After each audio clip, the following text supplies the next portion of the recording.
The Critshow contains elements of horror, fantasy violence, and adult language. Content warnings can be found in the episode description.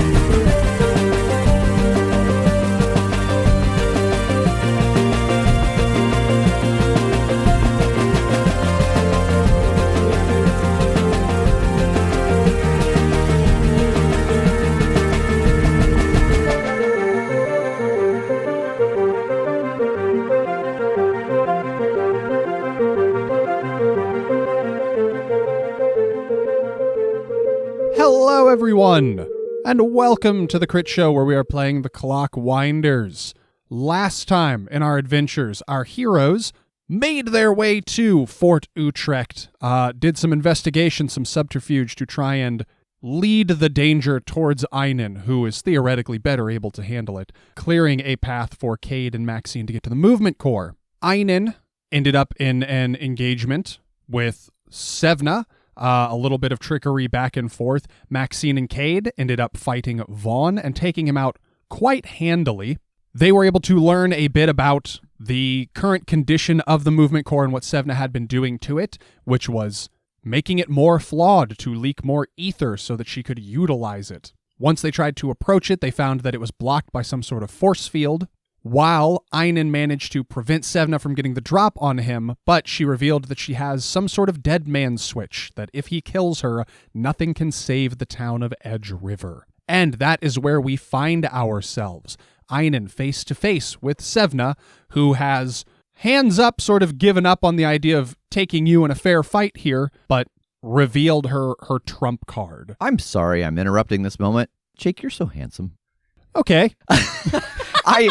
I don't know anybody who can make every type of facial hair work. You're the only person I know that no matter how you come in, it always works. You're such a handsome gentleman. Thank you. Yeah. This is a new... Yeah, okay, let's just divert. We'll come back to it again. No, you're good. I was thinking that the whole intro. I was like, it has to come out or I'm not going to focus. I'm going to explode. I have to tell him how beautiful he is. I'm trying a new... It's not a huge difference, but I'm trying a new mustache shape here. Yeah. More of a straight across the bottom and less of like the diagonal angled mustache. I've never seen you with a facial hair that I'm like, that doesn't look good on him. But you have not cared for my haircuts, I think, in the past. Like the mountain man? Well, Which one was the mountain man? that was a combination hair beard. Yeah. He became more hair than man. Yeah. At one of the conventions we were at, one of our first ones. Yeah, that was when my hair was quite long and my beard was actually, I think, literally longer. Yeah. It was a dark time. Thank you. Anyway, Tass. Back to Tass. Why do you get thank yous and I get like, I'm so awkward and uncomfortable faces? Because I only do it like once every 2 years. Because I assume, with as generous as you are with that kind of stuff, I assume he hears it every day from you, and so then he's awkward. Just sick of it. It wears down his shield faster. I'm just trying to get us past it. I don't know if anybody else is noticing how much anxiety is going into my fingertips right now. Like I am pushing against my own hands, trying to just like bear down and get past it. There's so what's Einon doing? In his neck, he's pushing. What's Einon doing? Cevna, you are the most beautiful person. You who is embodied through... You goddamn right. It's your voice in particular. It's familiar. I think I am just taking a quick moment to think over the options, and I ask, is this calamity something that will happen if you die, or is situated to happen either way, and only you can warn us about it or something? Oh, it's already in motion. For what purpose? Well, to stop you all from interfering with my operations here. I give you a bigger fish to fry, get you back out of my hair, and maybe leave you with the notion that I could do such a thing anytime, so you should just leave me the fuck alone. Marvelous. I want to crack her across the jaw with my bow.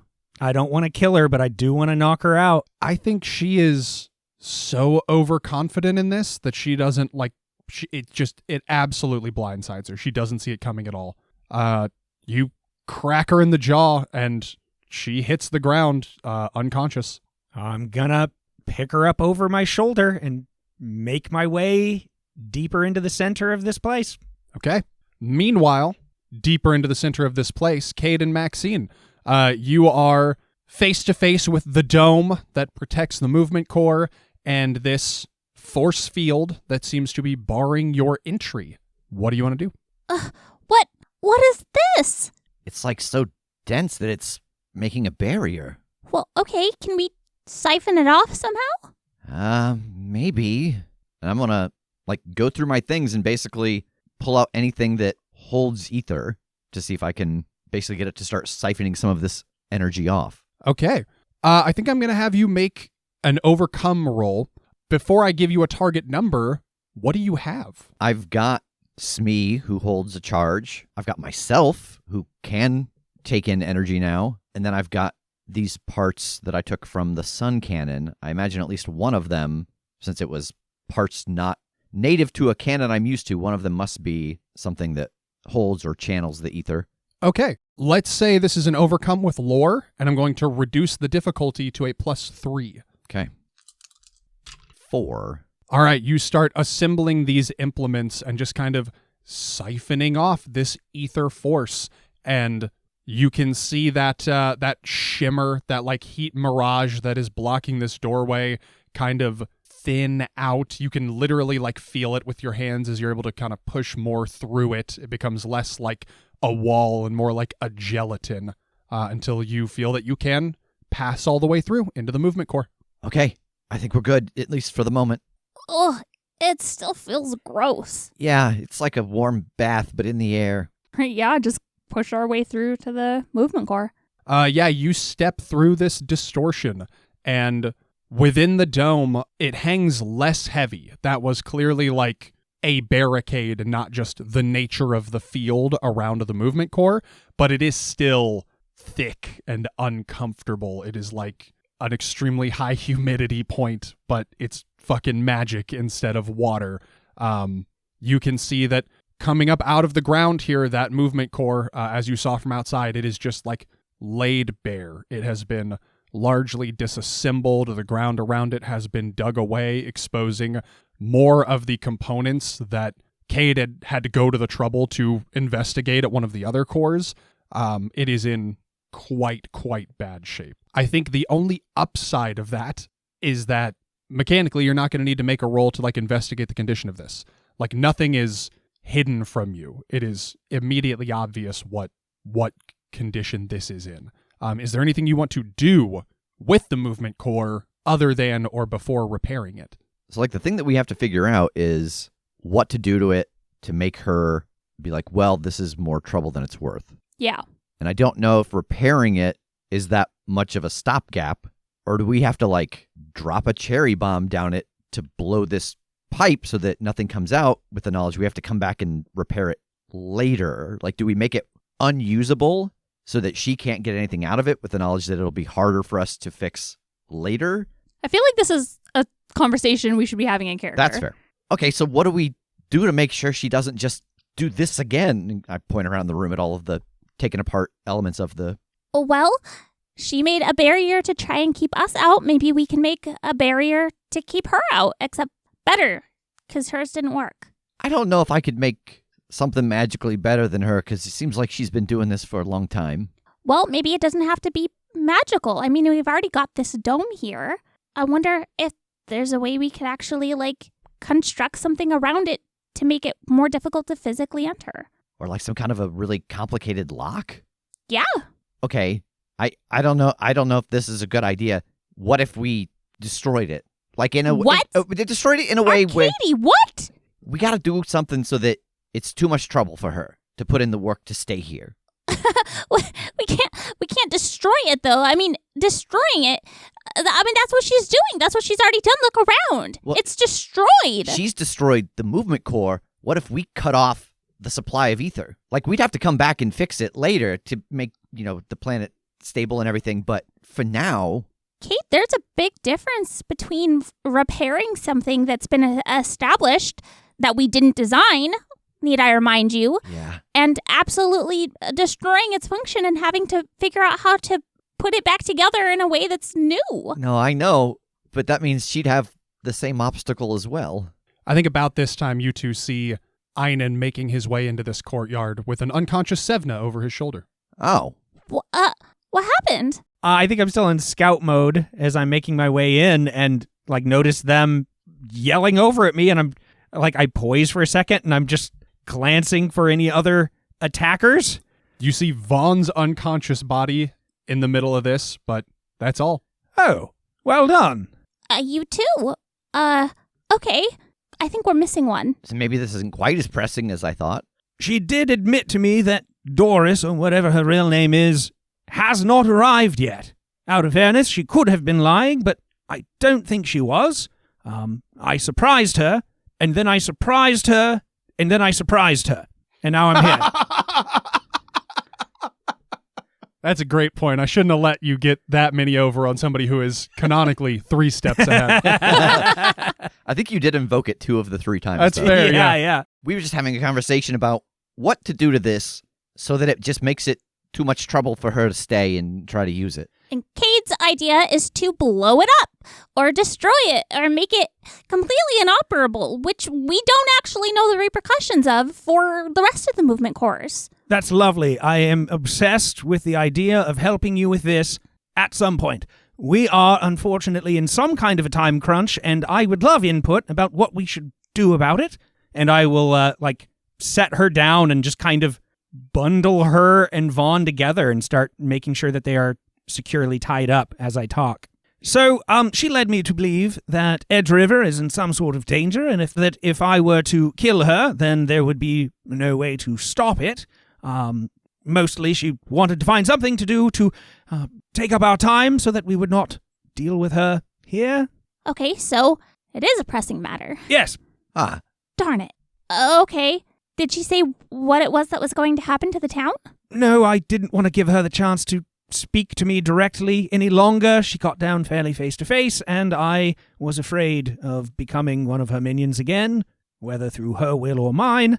I'm happy to try to wake her up. She's not going to tell us what it is. I mean, if her goal is to get us to go back, the less information we have here, the better for her.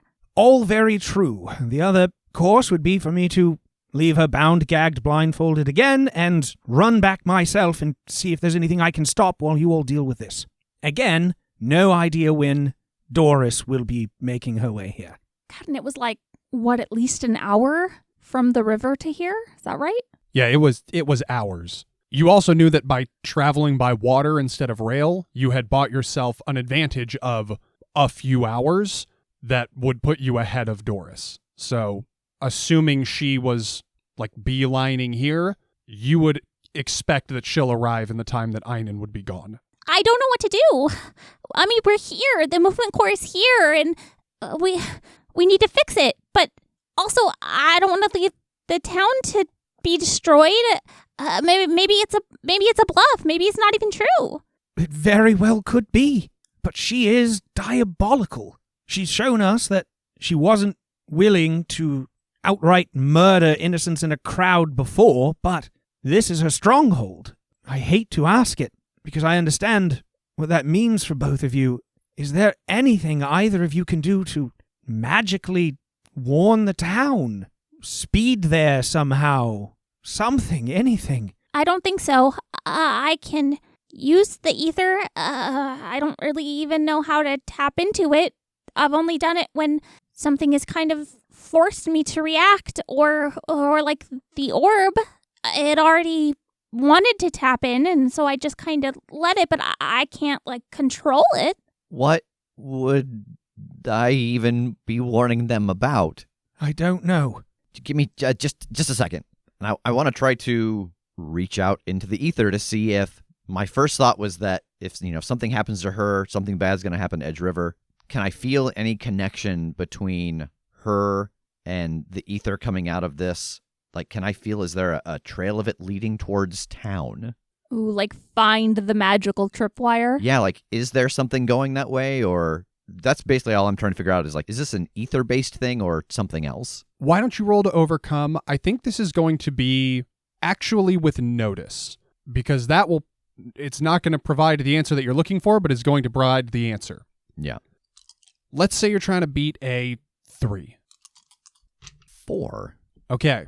So I think that you're like, got your fingers to your temples trying to like reach out and tap into the ether web here and see if you can feel any connection. You're just like just everybody hold on, be quiet. Let me focus. Give me a second. And you're thinking, and like, it is quiet. It's extremely quiet. There's a suspicious lack of wraith activity within these walls, huh? You saw a couple on your way here, but you'd think they'd be inside to stand defense, and they're not. And I think you don't like get any active connection. You don't get like the trip line or anything. But it occurs to you that they're the dead man's switch, that they are operating on a command that can only be revoked by her. Yeah, my eyes fly open. It's the Wraiths. Like, as soon as she knew something was up, I think she sent him towards the town, and only she can call him back. We have moments here. I either try to track them down and kill as many as I can, or we wake her up and make her some sort of offer. But do we abandon this place? I mean, that's the only thing I can think to tell. Hey, okay, we'll leave. Just call him back. We made it this far, and if we leave, coming back, it's gonna be basically impossible. She'll never let us get this close again, and look at what she's done. Look at how far she's already gotten here. Fuck it. And I want to try to shake her awake. It takes a few seconds, but you see her eyes kind of flutter as she regains consciousness. As she wakes up, there is an arrow at the tip of her nose with the string pulled. Actually, let me clarify, because you talked about binding them together and stuff. Mm-hmm. Did you cover her eyes? Oh, yeah. This time? Okay, Yeah. then you don't see her eyes flutter. Clearly. That's fair. And she has no idea that there's an arrow pointed at her. Oh, it's just tippy-tap. It's doing a little boop. She's just like trying to blow something off the tip of her nose. She feels it tickling. I press a little harder. What? What is that? Call them back. Who? The Wraiths. The what now? This is no longer a game. You have to understand, my darling, that I am a hunter. I have a great deal of respect for human life. My entire purpose for joining the Clockwinders is to keep people safe. I like to learn things about the Fae, about the natural creatures of our world, about the psychological repercussions of humans dealing with them, and so on. All in the hope of keeping innocents safe, which is to say, when I find a dangerous animal threatening those that are innocent, I will kill it. So you have two choices. You either call it back and live, or you don't, and don't. Why don't you give me a provoke roll? And she's going to contest this with will. Ouch. Okay. That's bad enough. I think I need to re-roll. Oh no, what'd you get? -2. Yeah, that's bad. What are you going to invoke to do so? I think the boogeyman. That's a pretty good one. Yeah. Yeah, here we go. That bumped me up to a -2. I mean, do you want to take another crack at it?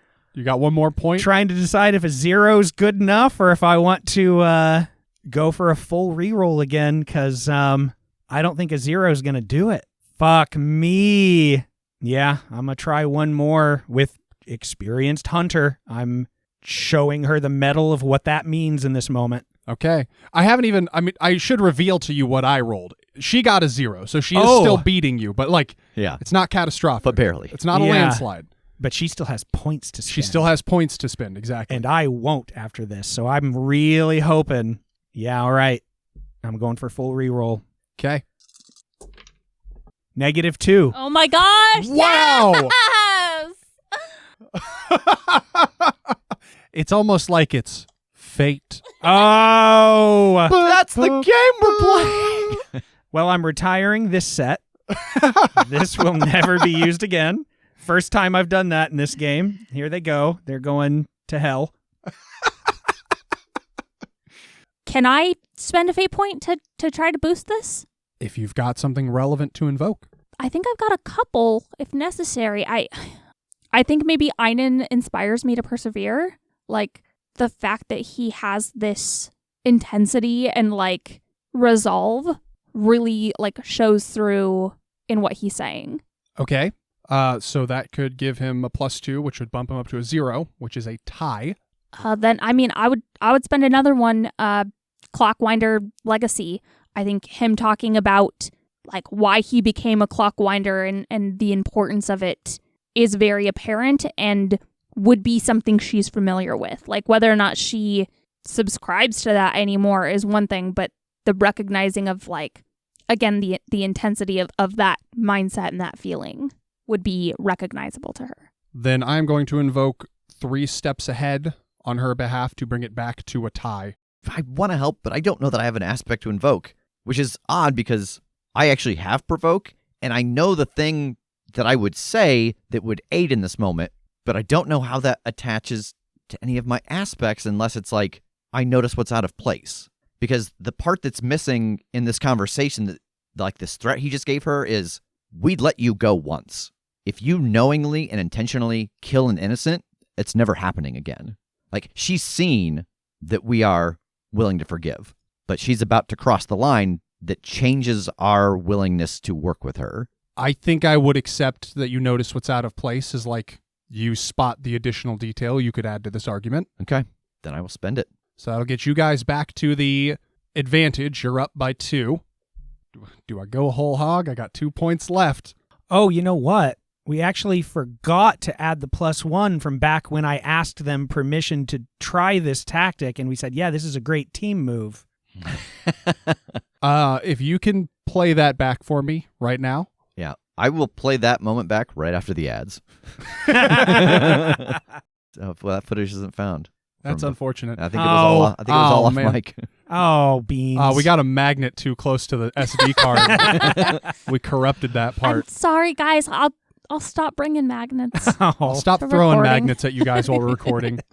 Man, I think on the same note of being as true to the character as possible, I think she's going to spend everything she's got. Yeah.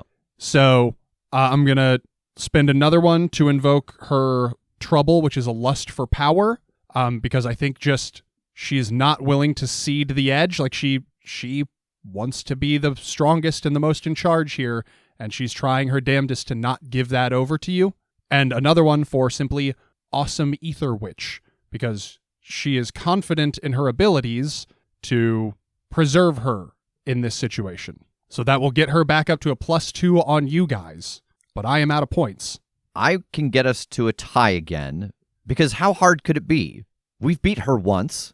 Talking her down and beating her the second time is no problem. It's true. Kade knows that all I have to do is relax my fingers. Okay. All right, so where does that settle us up? That settles us up at That's a tie, 6 and 6, I think. 6 and 6. So you get what you want at a minor cost, or you get a lesser version.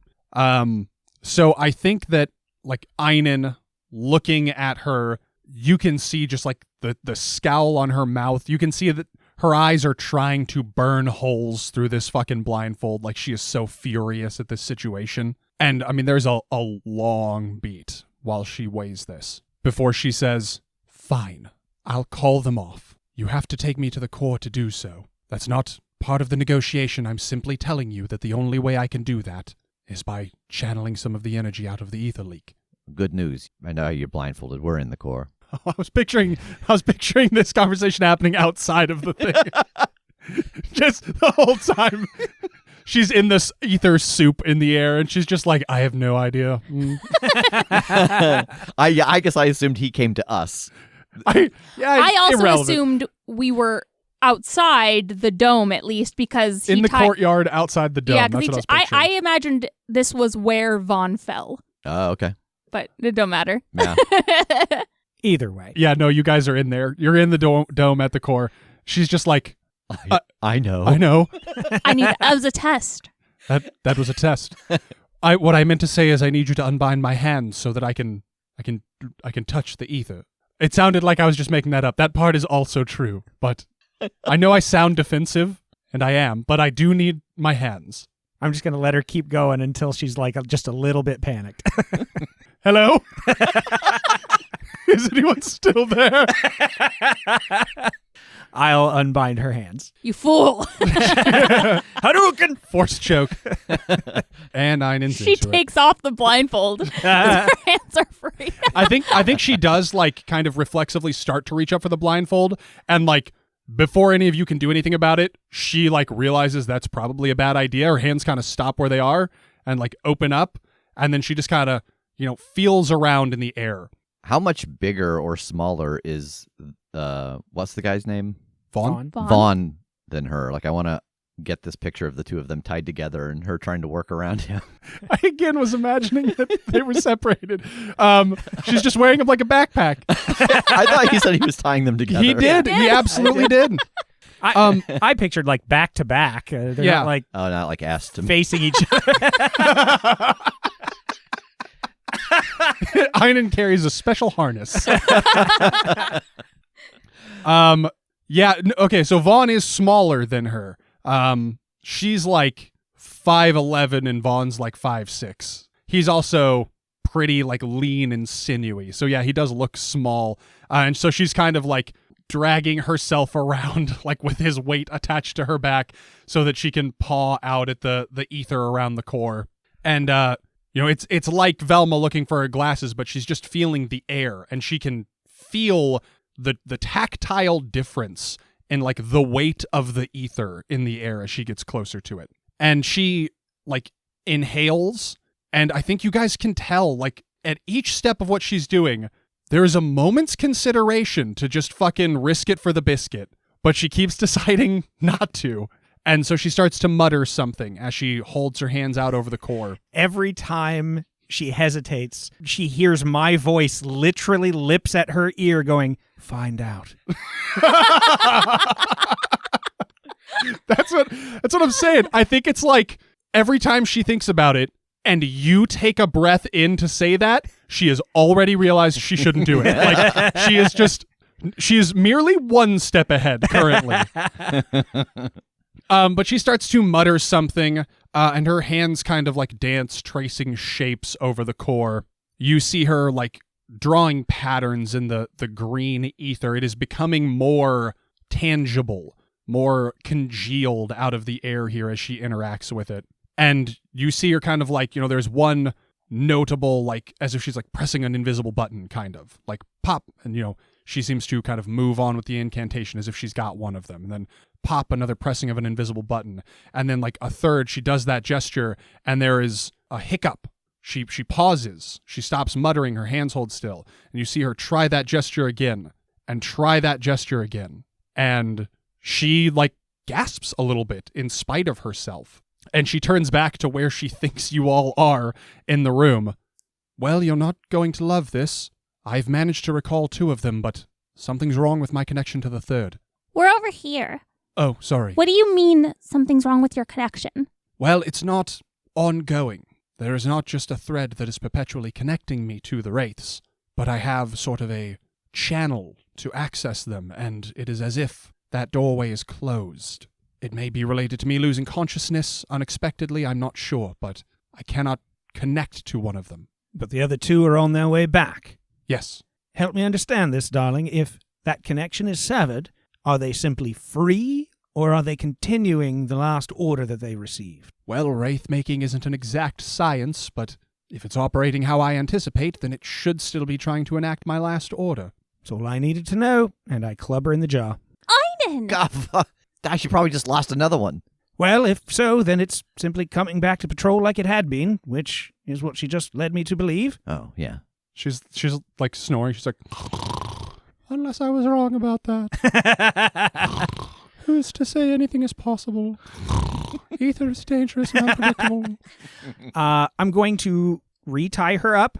I'm going to fully hog-tie Vaughn this time because I've seen what he can do when he is able to wiggle himself free. Kick him in the temple, and... God, gratuitous. He shot me. Yeah, I mean, you're in a dangerous line of work. I know. So is he. He's getting kicked in the goddamn temple. Hence the head kick. And he almost killed old boy. Yeah. Oh, yeah, he almost killed Ratty. I forgot about that. Yeah. I'm going to try to get ahead of this other one. I'll leave it to you to decide if you're going to mess around with the core or receive Doris. Einon, I don't think I need to make you roll. I think you know that there is no getting ahead of this one at this point. Like, if they have been on their way, Sure. you can't outpace it. Absolutely. But okay, just for more for player edification than anything. Certainly fair. Certainly fair. I would confidently say if you hadn't said that and I got there and it was already attacking, I'd be like, this makes mathematical sense. But yeah, I've got to try to catch up and take it out as fast as I can. Okay. Is there anything else you need from me before I go? They're bound quite well because the GM didn't make me roll anything. Without a mechanical success on the books, that leaves me free to undo it at any time. Marvelous. But I'm a team player, and I trust what you'll do with that. Damn it, you got me there. I know that we're in a new episode. Yep. Are we in the same scene from when Yes. Maxine and I arrived here to do this? I would say yes. Then I want to, as he's turning to go, I want to place my hands on him and channel that ether into him to see if I can make him supernaturally fast. Oh, interesting. Okay, I think that's going to be... I think we're creating an advantage on Einon. Yeah? It's going to be a lore roll to use ether. I think this has got to be fairly tough. This is unlike anything you've really tried to do. Yeah. I'm going to call it a 5. Okay. I'm going to say this is superbly difficult. 3. You got any more spendables? I do. Got any more pocket change? Holds up 1 fate point. How many can I get for this much? Yeah. Yeah, I'm dual disciplined. I know how magic work, or I'm learning. You're getting there. Yeah. Okay, spend your fate point. That'll get it to a tie. Tass has no points to spend. Yeah. Maxine has some left, I think. Is there any way you could assist? Anything you could invoke? And remember, you can invoke any aspects. That can be yours, theirs, scene aspects, environment aspects, whatever. Yeah, I think I'm going to invoke the spider's web. The fact that there is so much ether concentrated here and just kind of overwhelming, especially compared to all of the other movement cores we've been to. This one has been disassembled and there's so much in the air that I think it's a little easier for Kade to transfer this to Einon. Okay, that'll bring it to a success. So, this is going to be a new aspect on you, Einon. Let's call it Preternatural Speed. You get 1 free invoke. What does it look like? What happens? Yeah, Rev. You get flames on your shoes. Yeah. Boy, I think it looks more dangerous than it is. I think that the color of the ether floating in the air, his veins start to pulse that color. Ew. That it looks dangerous. Oh, holy shit! What did you do? I think I just made you a little faster.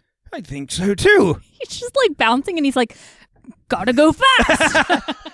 I think your boy's turned. I'll be back in 5 He minutes. just rolls into a ball and spins away. And I give them a very fast bow and I bounce. Throw out your back. It's too fast on the down, too difficult on the up. I have ostrich knees halfway through. Somehow he manages. I hate that. Somehow he manages to bow his top half and then on the second half lift his back half. Just whoosh. Sets a land speed record. Just arms back, Naruto running through the forest. Gotta go fast, gotta go fast, gotta go fast. All right. You take off like a bat out of hell back towards Edge River, leaving Kade and Maxine here. What are the two of you doing? We're back to the do we blow it up discussion. He ran off without helping us make this decision. It's like it was his plan from the beginning. And they hear echoing from the area out front as I'm making my way out, "Don't forget Doris!" Okay, well, for now we've got her. So do we just fix it then and take her with us again and... Revisit that conversation just- about jails. And... what's the nice version of Stockholm Syndrome? We need her to get that where she cares about us because she spends time with us. No, I think that's what Einon has. I think he spent too much time with her and now he's got that thing. Yeah, but what's the good version of that? I Just think, empathy? yeah. We need to get her Just- empathy. Just love. Just compassion. I don't know. I don't know what the right thing to do is. I want to fix the movement core, but we can't just dump her out of the train again because she'll just come back or go to a different one and make that one difficult for us to get to. I mean, Einon said that like that whole moose vision thing he had was about compassion. I mean, maybe we do just need to keep her with us and make her understand. Like we can't find a compromise if one side isn't willing to have one. Yeah, but I don't think keeping her prisoner is going to really make her feel like she wants to listen to us or understand us. I mean, she's already so much angrier than she was before. She's been hit in the head a lot of times. And you know, she's got Vaughn and Doris is out there and probably on her way here. And we don't know how many other people she has out there. If we take her with us, that puts even more of a target on our backs. If you were going to dismantle this, how would you do it? We basically would have to just clog it in a way where we don't think she'd have enough power to undo it, but that we, with the help of Smee or whatever other machines we could find, could do it in the future. Because her magic will be less strong if we can cork it. Did it say, like, in the history of Clockwinders, was there any part of that was like a emissary or, I don't even know what to call it. Like, we're trying to figure out how to get these two groups to work together or to be okay with one another. Like, I know he just knocked her out, but do we revisit this conversation with her? Are we trying to... Is that the way to get her to see, is make her part of the conversation? No, there's nothing in the history about this because, well, the emergence of ether magicians kind of coincided with the, let's say, declining efficiency of the Clockwinders. These weren't historically two separate groups that had differing views that, you know, they found a way to mediate. This is just opposing priorities. It's hard to find a middle ground when the thing that you hold dear the most is the exact opposite of what somebody else wants. I don't think we can take her with us, and I don't know how we could stop Doris when she gets here, especially if she manages to free one of them. I don't know how to set a trap. I don't even know what she's really capable of, and last time we faced her, it was the three of us, and I want to fix this, and I want to make the movement core do what it's supposed to do and move on to the next check box on our checklist. But Kade, there's another part of me that just keeps telling me to run and that we've got to get out of here because there's nothing we can do. But that feels like cowardice, and it feels so antithetical to what we're supposed to do, what we're supposed to be, what we're supposed to represent. If we leave her this one... Actually, let me restart that sentence. Speaking to Jacob. Go for Jacob. So from what we've learned so far of the movement cores, they all did a thing before. These have been adapted to do this thing.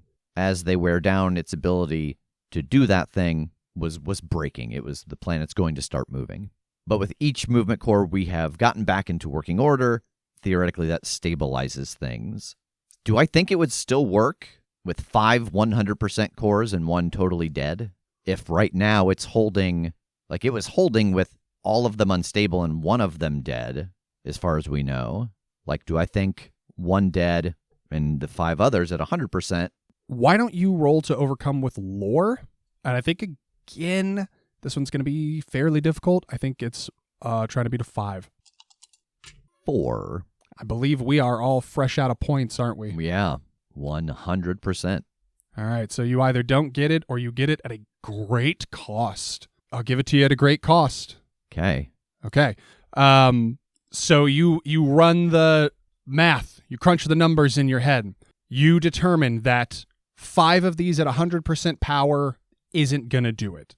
When it was working off of 6 at 100% power. It doesn't seem like that was a redundancy. It seems like that was what was needed. But I think a couple things occur to you. One, it is sort of a zero-sum game. So 5 working at greater than their current 100% capacity could maybe make up the difference of a 6th. But that would be a very large-scale undertaking to fundamentally change what these are capable of. There's a lot you still don't know, and there's a lot of the depth of the complexity of these things. That'd be a motherfucker. Alternatively, you now know that there are more of them out there. That's what I was wondering. So it doesn't necessarily have to be this 6th. Okay. But I think that you two are so engrossed in figuring this out that you fail to notice the return of Doris, No! who we see in the background come looming into the doorway behind you, looking a little the worse for wear still and tremendously pissed off. And I think that is where we will end it this time. Doris, no! If that's your real name, which we know it isn't. No, it's not, you liar. Why would you pick Doris? Because it seemed like... No. I was going to give a nice burn, but I don't want to in case there's someone out there named Doris who's listening. I mean, Doris is just, it's a gentle name. Yeah. It's a nice name. That's why she picked it. She was pretending to be a mom who lost her Exactly. kids. You'd never suspect a Doris. Never suspect a Doris. Yeah, that's way better. That's your downfall. Thank you, everybody, for joining us for this episode of The Crit Show. If you are interested in more information about the Clockwinders or Fate RPG in general, you could find that information in the episode description.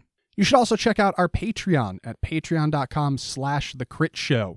You can gain access to the most welcoming Discord on the internet. Aggressively welcoming. Sorry, that's an important adjective to include. You can gain access to a bunch of additional content we've made in various forms. You can gain access to exclusive merchandise and so much more. And tune in next time for more Clockwinder adventures on The Crit Show. Let me bid my fellow castmates to bid thee adieu. Adieu. I do too.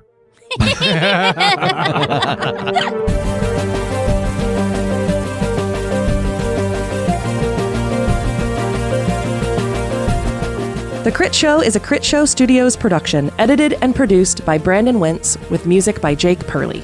You can find more information about us at thecritshowpodcast.com.